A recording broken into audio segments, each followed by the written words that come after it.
और वहीं प्रधानमंत्री नरेंद्र मोदी ने निर्वाचन आयोग की निष्पक्षता पर विपक्ष के आरोप पर पलटवार किया है। इंडिया टीवी को दिए गए साक्षात्कार में पीएम मोदी ने बताया कि चुनाव आयोग पहले कांग्रेस का दलाल हुआ करता था। पूर्व प्रधानमंत्री राजीव गांधी की मौत का जिक्र करते हुए उन्होंने बताया कि किस तरह चुनाव आयोग का दुरुपयोग किया गया। इलेक्शन कमीशन को गाली देते हैं।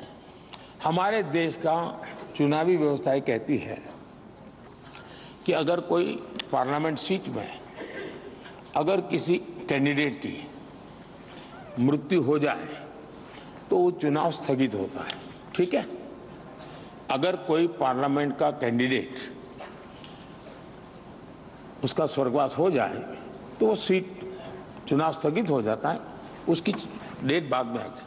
कोई मुझे बताए कि राजीव गांधी नाम का एक व्यक्ति जो पार्लियामेंट के चुनाव का कैंडिडेट था, उनकी आतंकवाद में हत्या हो गई, उनकी सीट कैंसिल होनी चाहिए थी, रुकनी चाहिए थी चुनाव, लेकिन उस समय के इलेक्शन कमीशन ने पूरे देश का चुनाव रोक दिया।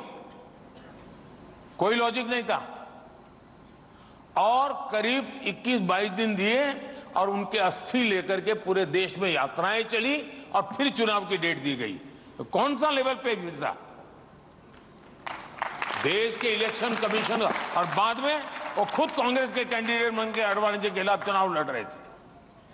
आप इलेक्शन कमीशन की बातें करते हो, और इसलिए जो न्यायिक हो रहा है वो उनको लेवल प्ले फील्ड नहीं लगेगा। बहुत स्वाभाविक है, क्योंकि उन्होंने अब तक स्पेशल कैटेगरी, स्पेशल फायदा उठाया।